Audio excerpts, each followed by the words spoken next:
मंचस्थ सभी महानुभाव, भाइयों और बहनों, ये मेरे सौभाग्य की बात है कि मुझे आज नाबाम जी के सम्मान का अवसर मिला।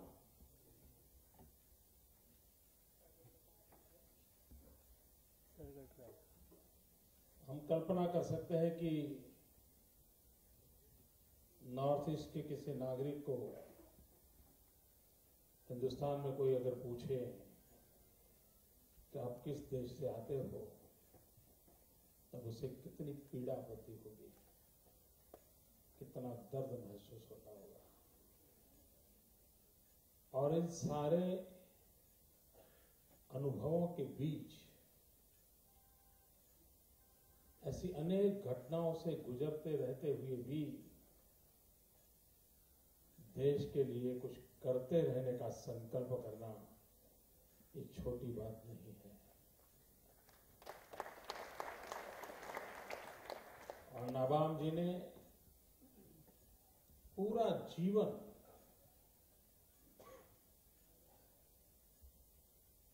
पूरा एक क्षेत्र भारत भक्ति में कैसे डूब जाए, हर पल देशभक्ति का माहौल कैसा बने रहे, हर घटना को लोक शिक्षा के साथ जोड़ा, जन आंदोलन के साथ जोड़ा और निरंतर भारत के प्रति एक भक्ति का भाव पैदा करने का उन्होंने प्रयास किया। कभी कभी मुझे लगता है कि सरदार वल्लभ भाई पटेल अगर अधिक समय जीवित रहते तो शायद हमें आज इतने सालों के बाद माय होम इंडिया ये आंदोलन चलाने की जरूरत नहीं पड़ती।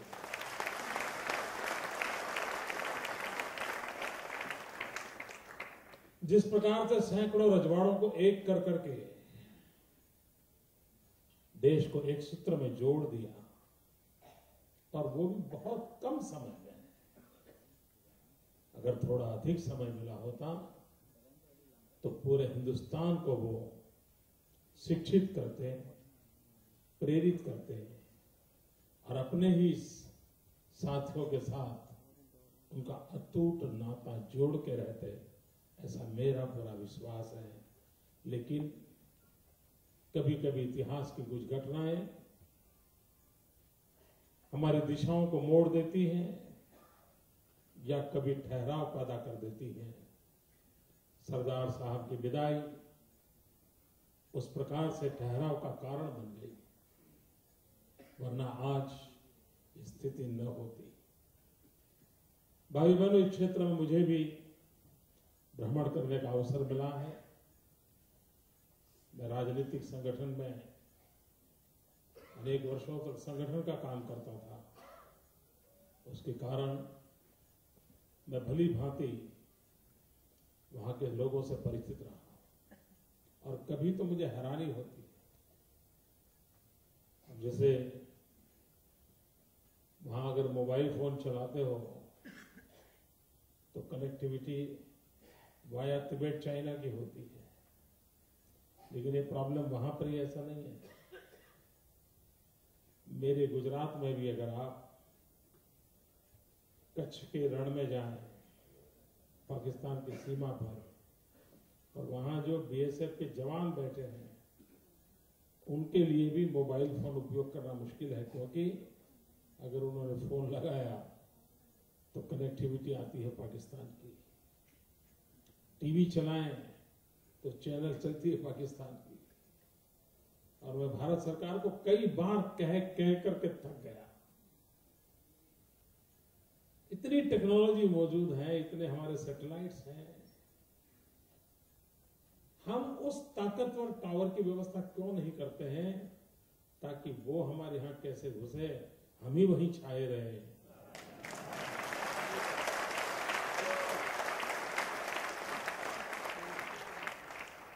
लेकिन बहुत सारे अच्छे काम वो नहीं कर पाएंगे। कोई तो आएंगे जो इसको अच्छा कर देंगे।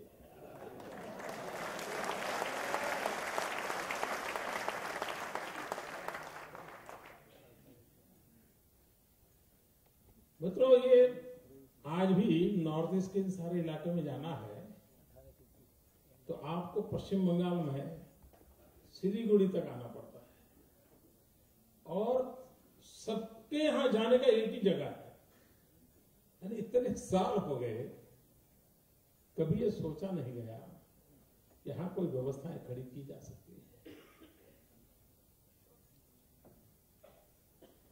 कोई भी देश अपने सीमावर्ती क्षेत्रों के प्रति कभी भी उदासीन नहीं रह सकता है। एक आध बार मुंबई, अहमदाबाद, दिल्ली में कुछ कमी रह जाए तो ज्यादा से ज्यादा शिकायत का कारण बनेगा, लेकिन अगर सीमावर्ती क्षेत्र में कोई कमी रह जाए तो संकट का कारण बन जाती है। और इसलिए सीमावर्ती क्षेत्रों के विकास की प्राथमिकता उसको महसूस करना पड़ता है। 1962 तक मान लीजिए उतनी चेतना न प्रकटी हो, उतनी समझ न आई हो, भोलेपन में, अच्छेपन में, एक विशफुल थिंकिंग में सब चल गया हो, मान लो। लेकिन 62 में इतना बड़ा चार्टा पढ़ने के बाद तो सुधरना था, नहीं सुधर पाए। आप कल्पना कीजिए मित्रों, 1962 की चीन की घटना और 2010 में अतुम जी को चीन के इरादों के खिलाफ इस उम्र में कैंसर की पीड़ा के साथ वहां पर जन आंदोलन खड़ा करना पड़ा ताकि हिंदुस्तान की सरकार समझे कि चीन कुछ कर रहा है। मित्रों, आप कल्पना कर सकते हो कि हमारे देश के अंदर हमारी सरकार को जगाना पड़े कि आप जागिए, ये चीन यहां कुछ कर रहा है। 500 मीटर तक उसने अपनी यानी एक प्रकार से प्रवेश कर लिया था। और नाबाम जी ने उस समय ये तूफान खड़ा न किया होता, मीडिया का उस तरफ ध्यान न गया होता, तो शायद दिल्ली आज भी सब सलामत के मूड में ही रहती। यही चलता है। मित्र, बात सही है कि जब अंग्रेजों का शासन था तब अंग्रेजों ने बड़ी कूटनीति से इस देश को टुकड़ों टुकड़ों में बांटने का भरपूर प्रयास किया था। वे कभी नहीं चाहते थे कि हिंदुस्तान की जनता को एकता का एहसास हो। और 1857 की घटना के बाद अंग्रेजों ने विशेष रूप से प्रयास किया था, हर एक की सेपरेट आइडेंटिटी खड़ी की थी। सिखों को बता दिया कि आपको हिंदुओं से कोई लेना देना नहीं, खालिस्तान की बीज बोने की कोशिश की। दक्षिण को बता दिया कि ये तो आक्रामक लोग आर्य आपके यहां है, तो आप तो आर्य नहीं, आप तो द्रविड़ है। नॉर्थ ईस्ट को बता दिया कि आपको तो मंगोलियन लोग हैं, आपको क्या लेना देना। देखिए आपका नाक, आपकी आंखें, हिंदुस्तान के लोग, उनके नाक, उनकी आंखें, क्या लेना देना आपका। ऐसा जहर 250 साल तक रह गया। इतिहास के हर पन्ने में, शिक्षा दीक्षा की व्यवस्था में बिखराव के ही बीज बोए गए। अब इतना सारा पाप हुआ है तो हमें भी उतनी ताकत के साथ उन पाप को धोने के लिए प्रयास करना पड़ेगा। लेकिन शासन व्यवस्था ऐसी बनी कि जिनके दिल दिमाग में देश के सत्व के प्रति स्वाभिमान नहीं था। देश में आत्मा क्या होती है उसकी पहचान नहीं थी। उनको लगता था कि दिल्ली में तिरंगा झंडा फहरा करके हमें दफ्तर में जगह मिल गई, मतलब सब ठीक हो गया, और उसी मिजाज से समय गुजरता गया। और तब जाकर के पूरे देश में निरंतर जागरण आवश्यक होता है। माय होम इंडिया के प्रयास से ये निरंतर जागरण का प्रयास हो रहा है। अभी सुनील बड़ा वर्णन कर रहे थे। हम लोग एक बार प्रधानमंत्री जी साल में एक बार बुलाते हैं नेशनल सिक्योरिटी की मीटिंग।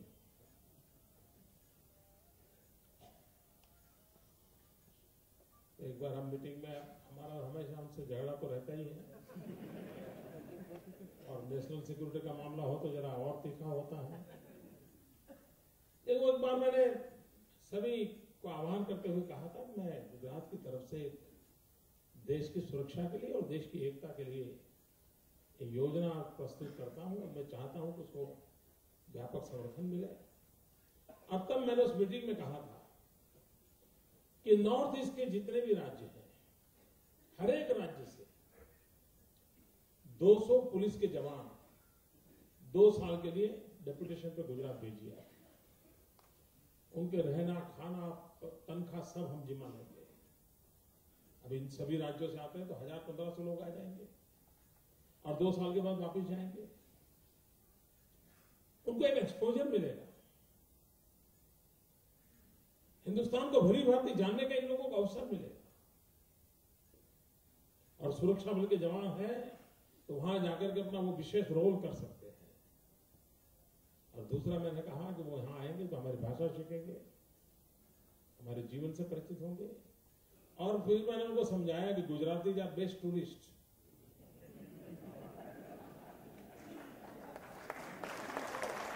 कहीं पर भी जाओ आपको केम छो मिल ही जाएगा। 5 स्टार होटल होगी तो अपना घर से लाए हुआ थेपला और खाखरा का निकाल के बैठेगा ही बैठेगा।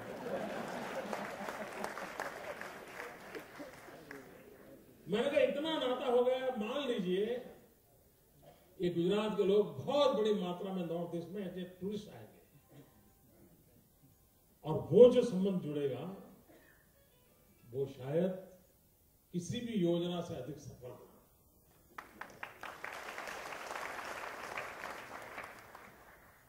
सब मुख्यमंत्रियों से मैंने व्यक्तिगत बात भी की। सबने कहा मोदी वाह क्या बढ़िया बात लाया। तारीफ तो हो जाती है,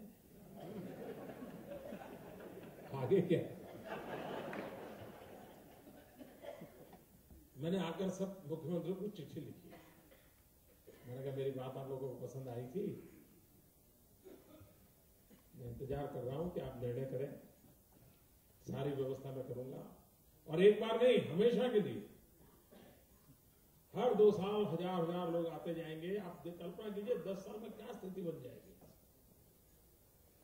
लेकिन पता नहीं क्यों अभी तक कुछ हुआ नहीं है।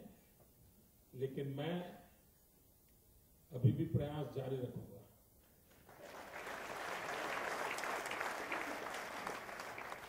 यही तरीके हैं आखिर के इन चीजों को परकोलेट करने के लिए, यही तरीके हैं। मित्रों, हमारे देश की आजादी का आंदोलन चला अंग्रेजों के खिलाफ।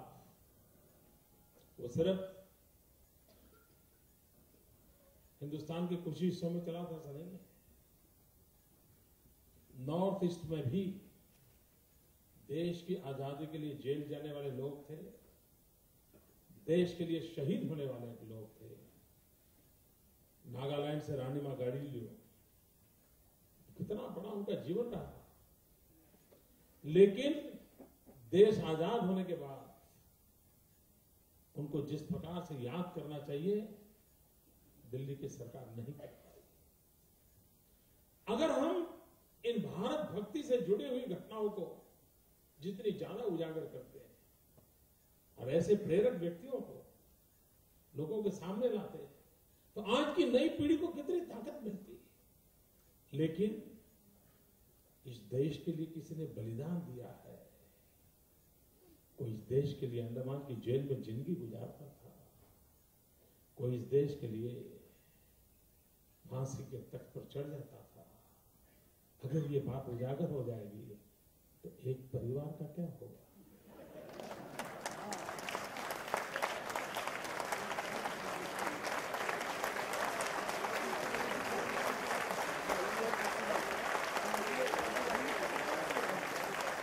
और उसी की चिंता में, इसी एक चिंता में सारे इतिहास को रौंद दिया जा रहा है।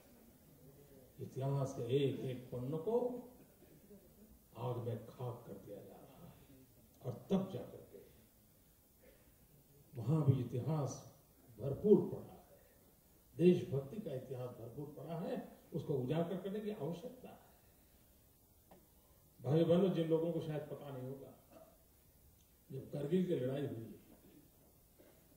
मैं उस समय पार्टी का कश्मीर, पंजाब, हरियाणा इस इलाके का प्रभारी था। तो लंबे अरसे तक मैं कारगिल में रहा था। उस युद्ध के समय जवानों से मिलता था, और टाइगर हिल को विजयी होना ये करगिल की लड़ाई का सबसे बड़ा टर्निंग पॉइंट था। बहुत कम लोगों को मालूम है, जब पाकिस्तान के सेना को पता चला कि अब ये काम नागालैंड के जवानों को दिया गया है, वो अपने टेंट में कांपते थे, पाकिस्तान के लोग। उनको डर रहता था कि नागालैंड के लोग हमारा क्या करेंगे, इतना भय था उनको, भयभीत थे। और नागालैंड के जवानों ने उस टाइगर हिल को विजय बना करके दिया, और फिर तो करगिल जीतना बहुत आसान हो गया था। ये लड़ाई, ये शहादत, ये शौर्य हमारे इन अपने ही भाइयों का। लेकिन हमारी अज्ञानता, शासन की उपेक्षा किस कदर परेशान पैदा करता है, उसके ढेर सारे उदाहरण हैं। मित्रों, 1947 से देश चल रहा है, स्वतंत्र रूप से शासन चल रहे हैं, लेकिन अटल जी की सरकार बनने के बाद पहली बार नॉर्थ ईस्ट के लिए एक सेपरेट मंत्रालय बनाया गया। एक अलग मंत्री ने काम किया कि भाई ये रुपये देते हैं, वहां पर बदलाव आना चाहिए, वहां के जीवन में परिवर्तन आना चाहिए। और मैं मानता हूं अटल जी की सरकार अगर लंबे समय रही होती तो शायद जो काम सरदार पटेल के माध्यम से होना चाहिए था, वो शायद उनके माध्यम से हो जाता।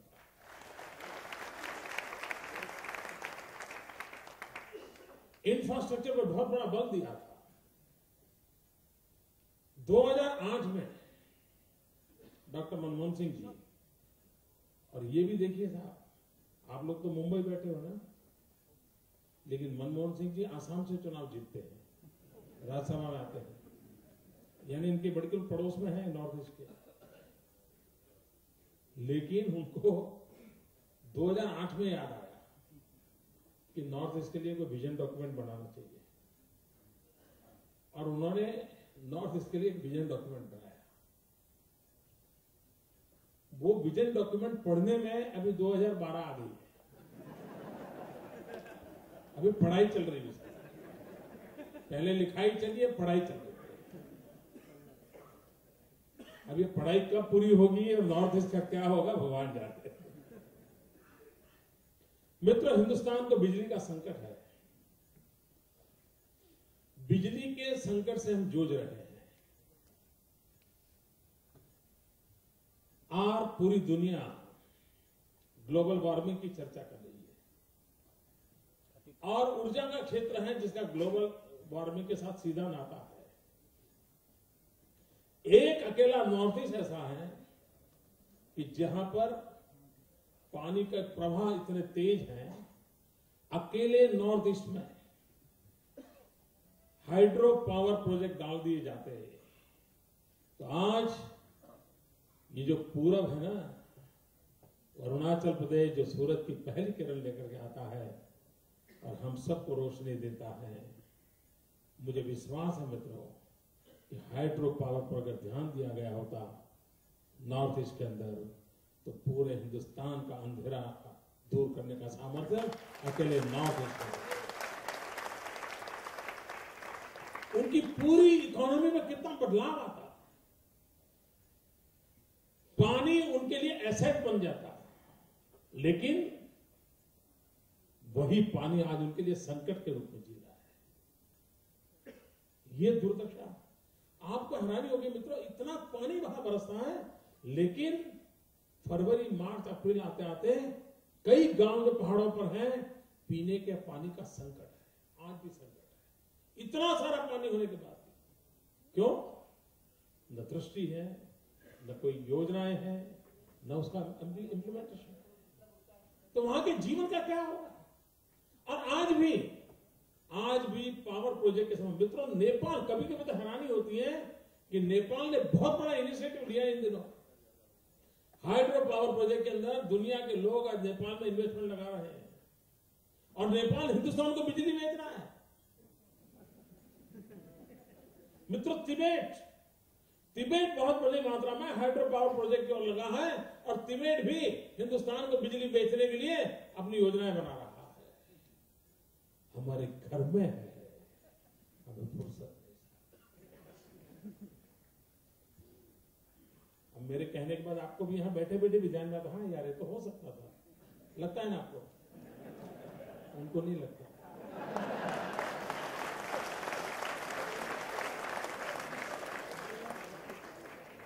सामान्य मानव को समझ होती है,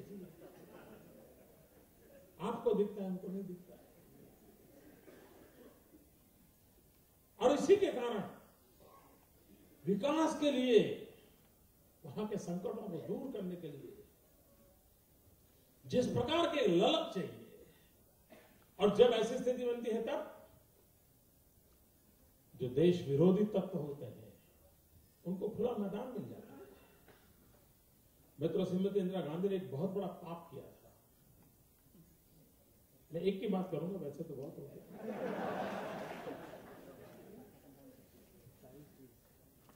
वहां पर जब वो चुनाव लड़ रही थी, और उस चुनाव में उन्होंने बातें सेकुलरिज्म की करने वाले लोग, अधिकृत रूप से उन्होंने अपने मैनिफेस्टो में कांग्रेस ने कहा था कि हम यहां पर चुनाव में जीतेंगे, हम बाइबल के मुताबिक शासन का दौर चलाएंगे। नहीं तो आप कल्पना कर सकते हो कि अगर आप इस प्रकार का स्टैंड शासन में बैठे हुए लोग करोगे तो अलगाववाद को भड़काने वाले लोगों को कितना मौका मिल जाएगा। और तब किसी ने उनके सेक्युलरिज्म को ललकारा नहीं था। मैं इन सो कॉल्ड सेक्युलरिस्टों को पूछता हूं, तब कहां सो गए थे? क्यों याद नहीं आई? इस प्रकार की धार्मिक राजनीति करना, सांप्रदायिक राजनीति करने का खुला खेल खेला गया था।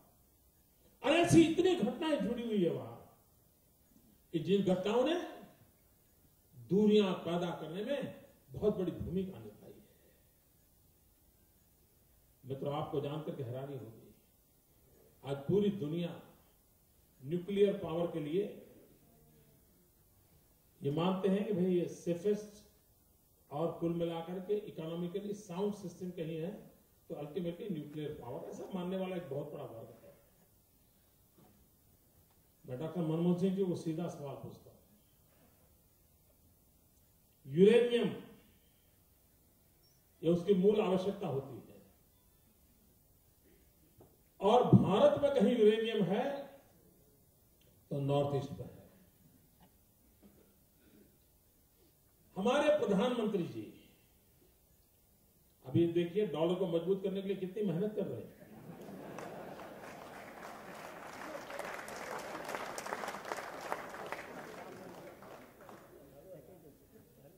हिंदुस्तान में जब वो फाइनेंस मिनिस्टर थे, उसके पूर्व यूरेनियम के लिए स्पेशल मिशन के साथ यूरेनियम का उपयोग कैसे हो, यूरेनियम की खुदाई कैसे हो, कैसे उसकी प्रोसेसिंग हो, हिंदुस्तान के अंदर बजट की व्यवस्था होती थी और कुछ न कुछ कोशिश होती थी। उनके फाइनेंस मिनिस्टर होने के बाद उसमें 1 रुपया खर्च नहीं किया गया, उसे बंद कर दिया गया। और बाद में जब वो प्रधानमंत्री बने तो उन्होंने यही सारा काम अमेरिका से हो उस दिशा में देश को ले गए। अगर आज पूरे विश्व को यूरेनियम की जरूरत हमारे यहां यही नॉर्थ ईस्ट इलाका है जहां पर हमारे पास कुछ मात्रा में यूरेनियम उपलब्ध है, उसके लिए क्यों न सोचा जाए, क्यों न योजनाएं बनाई जाए और हम भी दुनिया के अंदर एक न्यूक्लियर पावर के रूप में, एक ताकत के रूप में इन अपने संसाधनों से क्यों खड़े न हो। लेकिन भाइयों बहनों, उसके लिए न दृष्टि है, न सामर्थ्य है, या किसी का दबाव है, संकट गहरा है, उस बात को समझने की आवश्यकता होती है। अगर उसको समझ सकते हैं तो हम स्थितियों को बदल सकते हैं। भाइयों बहनों, ढेर सारे विषय हैं जिसकी हम कल्पना नहीं कर सकते। आज पूरे जंगल और उसके अंदर जिस प्रकार की अलगाववादी स्थितियों का हुआ है, हिंदुस्तान में शस्त्रों को लाने की व्यवस्था, करीब करीब सर्वाधिक देश किसी एक सीमा पर जुड़े हुए हैं तो इस सीमा पर है।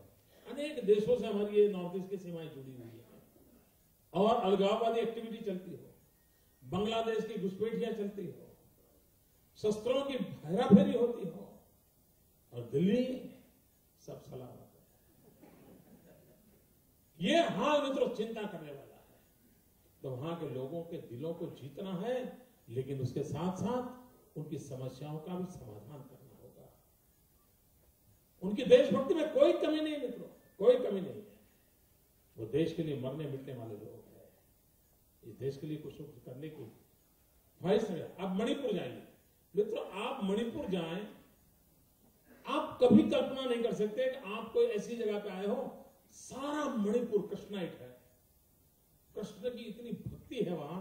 जैसे आप गुजरात में जाओ तो कहीं पर जाके जय श्री कृष्ण बोलते हो ना, मणिपुर में आपको वही मिलेगा। इतनी कृष्ण भक्ति का माहौल है।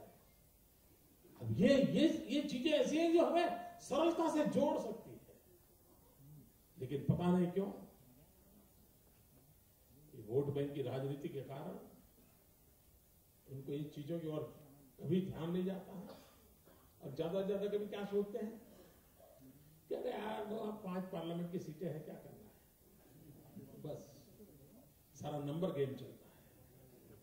मित्रों, आधी भी क्यों न हो, लेकिन ये मेरे देश का हिस्सा है और हमने जीवन इस देश के लिए उसे भाग सकते हैं। अगर ये माहौल होता है ना, तब तो जाकर के होता है। नहीं तो कभी तो एक बार ऐसा भी बोला गया था, जब चीन ने हमारी जमीन हड़प की तो देश के एक प्रमुख नेता ने कह दिया था, वहां तो घास का एक तिनका नहीं होता है, ऐसा बोल दिया था। तो तीसरे ने बोला लाजवाब जवाब भी दिया था कि आपके सर पे एक बाल भी नहीं उगता है, काट दिया जाएगा। निर्णय ऐसे नहीं होते मित्रों। देश की तरफ देखने का दृष्टिकोण ऐसा नहीं होता है।